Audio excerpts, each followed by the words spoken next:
Hi to the MCM Buzz stage here live in Birmingham, and we're very happy to welcome Elias Toufexis. Hello. Hi, how are you? I'm good. How are you? I'm fine. We were just talking about having curries, so did you enjoy yours last night? Yes, we found some odd curry restaurant in the middle of nowhere at the end of some quiet, dark street, and it turned out to be amazing. I haven't had breakfast. I'm still full of Indian food. And that was with Paul Amos of Assassin's Creed. Yeah, Paul and I went to fill our bellies with some of Birmingham's famous curry, and it didn't disappoint. Yeah, it was Paul's choice too. He found the restaurant. That's amazing. And you guys, I mean, obviously you're part of the Assassin's Creed family. Is that how you guys know each other? Well, we both live in Toronto in Canada, so we both worked on Lost Girl, and we're just actors in Canada. In certain cities in Canada, you have kind of like a community, and so I've known Paul for a while. Yeah, but Assassin's Creed, I guess it kind of made us see each other more often than we would have. Yeah, definitely. And so, speaking of your TV roles, Lost Girl being one of them, you've done so many shows. Lost Girl, Eureka. You've done Rookie Blue, you've done Alphas. I mean, do you ever sort of have people coming up to you and asking you about a role that you can't remember anymore? Like, there's just so many. Sure, yeah. I mean, you get the funny thing about cons like this and shows, because I do a lot of genre shows. Yeah. So the funny thing about shows like that is people are obsessed with them, so they know details that I don't remember or I don't know. So sure, I'll get people that come up to me occasionally and say, remember this, what was that episode, what was it like shooting that? And I'd have to completely lie and make something up because I didn't remember. Because it was like 10 years ago at this point. It's like educational for you. Yeah. And out of all those shows, is there a particular sort of guest appearance that really stands out for you that you really liked? Yeah, I mean, there's shows that I really liked. I really loved doing The Expanse. This past year we did it. I thought it's great science fiction, so I was really into that. I love playing the character I played on Alphas because I got to burn things with my hands, which was always fun. I did wonder about that. I mean, how much of that was sort of you, and how much of that was the stuntman? We had a stuntman for some things, but they were really good about making it like the fire wouldn't. I got burned a couple of times, but very lightly. It wasn't bad. And but the stunt team was good at keeping me safe around the fire. But I love playing that guy. Sometimes it was CGI fire, but for the most part they would. I mean, obviously not when it was in my hands, but when I would touch a railing and the fire would burn down, I'd touch where there wasn't going to be, and then the fire would light down. Yeah. And things like that. So they were very good about that kind of stuff, and I loved playing that character. Wow. Yeah. I mean, he was a villain in a way, but he was... no, he's a villain. Yeah. Not in a way, he's a villain. Well, he was a villain. But he had, obviously, that power, and I'm wondering if in real life you had that, what would you do with it? Oh, man. It'd be hard not to be a bad guy if you had that power. Yeah. Right? It's kind of like a bad guy power. It's not really a power that you can I'm thinking fight of crime with. Firestorm is kind of like that. That's but he's true. Good. But she can fly. Am I thinking of the same person? Yeah. I don't know. Fight crime, I guess. What else would you do? If you don't want to be a bad guy, you fight crime or you rob banks. Yeah. It's pretty black and white for me. And you have actually played sort of villain of the week in a lot of your roles. Yeah, it's like my niche. Why do you think that is? I don't know, man. It's like I think it's funny in video games. I always play the good guy for the most part. I play the good guy, like the gruff, cool guy. But in TV, and maybe it's because I got like really bright eyes, so it looks like I'd be a nice guy, but I come across as very evil on camera. I have no idea. Your eyes turn evil on screen. Yeah, that's what it is. I think what a lot of characters I play they start off as good guys and they start off as you think they're good guys and they end up being bad guys. So I guess I'm just good at that. So I go from show to show playing jerks and bad guys. That's what I do. Well, one of the shows that you were on that was really popular was for you was Supernatural, and you played Weber. Can you talk about being on that show? Yeah, Supernatural still to this day, and that was like, it was like 8 years ago now I was on that show. And still to this day I have people come up to me about it. And I was in one episode. It's a really good character, and that's speaking of cool powers, the mind control powers that he had. But I still have people to this day coming up and saying, "Man, I love that character," and I still have people on Twitter always talking to me about being part of the Supernatural family and things like that. And if you really count down in what have they been on the air, 9 years now? If you count down in the 9 years, the hundreds of hours of I was on about 9 minutes. Yeah. And they still, Hi. What about that curry, huh? I know. Oh, man. Paul Amos, everybody. Still recovering. Have you had breakfast? No. Oh, God, I'm of so course full. not. We ate all the curry in Birmingham. There's no curry left in Birmingham, by the way. Oh We ate it all. We ate What did you go for? The chicken tikka? What was it? Oh, we had a korma. We had the tikka. We had the tikka. We had 3 barbecue tikkas, which were like super spicy. We had like 7. We have a pile of naan bread. It was we had ridiculous. peshwari. We had naan. We didn't go with the keema. We went with garlic. We had poppadoms. Shall I Yeah, keep the reading out the poppadoms. list, so you can all salivate? Awesome. Anyway, I'm going to take my daughter around now, but I thought I'd pop in and say hi. There she is. Woohoo. Come. Hey. Just say hi to everyone. Hi, Hi, what's your name? Eloise. Are you enjoying the con? Yeah. This is my first time. Oh. Well, she was actually on the stage at Dragon Con for the whole panel, but we won't tell that story because it involves a very naughty word. Anyway. Bye, Thank you, Paul Amos, everyone. Yay, Paul Amos. What a jerk, man. Totally.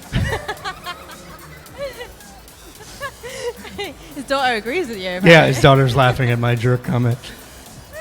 I can't remember what you're talking about now. Supernatural, I think. Oh, Supernatural. Yeah, Supernatural was a lot of fun. I like playing that character, and I like the fan base of Supernatural. And it was those 2 guys, Jared and Jensen. They're great guys. Well, speaking of Jensen's, that is one of your characters Yeah. in a video game, Deus Ex, and you also on many others like Splinter Cell, and you Far Cry Primal. You're now playing Taka. With all those roles, do you have a particular sort of favorite from those? Well, I mean, Jensen is responsible for a lot of like my coming to these conventions and things like that because he's kind of got this cult following. Yeah. Why do you think he's so popular? I don't know. I mean, he's cool. One thing I like about coming to these things is I meet people. I remember meeting a couple of times now. I've met people who have disabilities and who through the game, because Jensen gets kind of destroyed at the beginning as a normal person, and he gets kind of rebuilt with all these cool powers and things like that. So I guess people with disabilities have come up to me and said, I lose myself in this character being so cool and having all these cool powers, and he was just a guy who got hurt. Yeah. And maybe that's why people like him, because he was just a guy, and then he I mean, the cliched line is, I never asked for this, is the line that he always says. And he didn't. He was just a security guard, and he got blown up for all intents and purposes, and then he got rebuilt, and then he turns his life into finding the people who are responsible and defending the weak, and your classic hero thing. So maybe that's why people like him so much. He's relatable. Yeah. Maybe that's it.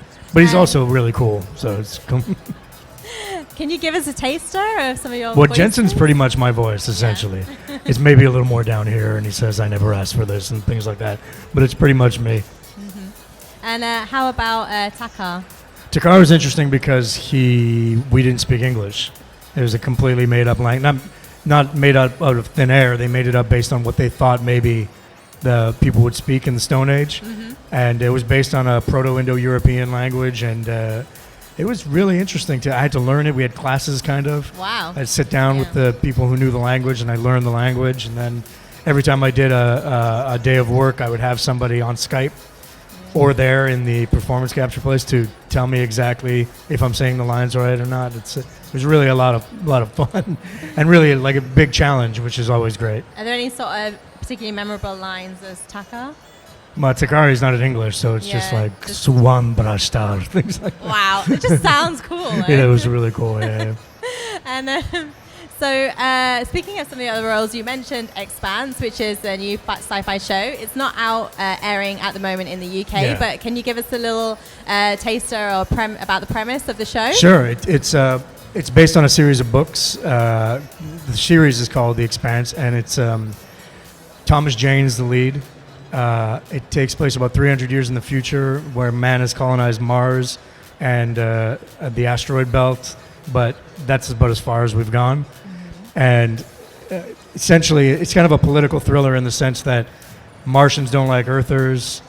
Earth is kind of like the rich people, and the people who live on the belt, they're really poor, and they need water, and it's all kind of social and political intrigue and things like that. It's really fascinating, and the one thing I love about it the most is that while you're in this big, enchanting world, it's not about that. It's about the characters and what they go through and how their characters build and who they run into and things like that. So it's real science fiction, and that's what I loved about it. And I love my character on that show. And you play a guy called Kenzo. Yeah. Yeah. And so can you tell us, is he like the good guy, the bad guy? What do you think? Is he a good guy? No. I never. Well, you see it again. I think maybe he starts off and you're not sure. And yeah. Well, that's like I said. That's my forte. Yeah. But he's not. It's not that he's a bad guy. Is that he's doing things that go against what the heroes are doing of the story. But I can justify anything he's doing. He's not being a jerk about it. He's doing his job. Yeah. But his job just happens to be not helping the heroes in this case. And so I'm wondering, in the future, if you're sort of 200, 300 years transported into the future, what would you like to see there? What would you hope for? What, 300 years in the future? My God. I mean, a little more peace than there is in The Expanse. Yeah. But it seems like everybody would always be fighting. The more places we colonize, the more people there are to fight over it, I guess. So, I don't know. The good thing, Star Trek The Next Generation, which is, I think it's about 200 years in the future. I don't remember. Yeah, something like that. That'd be nicer when everybody gets along and that's what it's supposed to be like. Wearing like those suits. Forget the clothes, but the just peace in our time would be nice, but I kind of know it's not going to happen. That's depressing. Sorry. And so you're here for the con. Have you done any sightseeing at all around Birmingham? Not really. I flew in on the red eye, and so I got here Friday morning, and then I slept to catch up, and then I went for curry. That's about it. Did you watch Daredevil in the end? That's funny. I tweeted that. Yeah, I watched. That's the funny thing. I watched the first episode, and I said I'm going to watch the second one, and I started falling asleep. Not because the show's bad, because it's amazing, but because I was so jet lagged. Yeah. But you made it to the con. That's the important thing. Yeah, that's the important thing. And I got 3 hours, and then I got to head back to Toronto. Wow. Yeah. Oh my God. Well, the other thing that you've been doing online is we saw some spoof interviews with you and actor Michael Mando. Yeah, speaking of jerks. Just another actor jerk. What was that about? The truth, or should I play the game? The truth is Michael and I have been friends for about, 6 or 7 years, and we've worked together a bunch. And I think it was... We were doing a video game award show in Canada, and we were like, let's do a sketch together, and we just improvised that he's a psychopath and I'm a normal person, which is not that far from the truth. Yeah. And it caught on. It kind of went viral, so we just extended that feud. Yeah. So every time I talk to him on Twitter now, I just talk him. What am I talking about? It's all true. He's a jerk. He's a psychopath. He stabbed me in the neck. Yeah. It was crazy. But you survived, luckily. Yeah, I'm okay. But right now he's shooting, or he's done, but he's doing Better Call Saul down in, where is he shooting? New Mexico. Wow. So the further away he can get from me, the better. And what's next for you? I'm trying to think of what I'm allowed to talk about. I'm doing a pilot now in Toronto. I'm not going to say what it is just in case they get mad at me, but it's kind of an FBI show. And that's what I got to go back for, because I shoot Monday morning Eastern time at 6 a.m. Wow. So that's going to be a nice day. And I'm still working on some Deus Ex stuff. And that's the only thing I'm allowed to talk about, really. Oh, okay. Yeah. Well, we will look out for that. And that's all we have time for. But thank you so much for talking to us. And safe trip back to Toronto. Everybody give it up for Elias Toufexis. Thanks.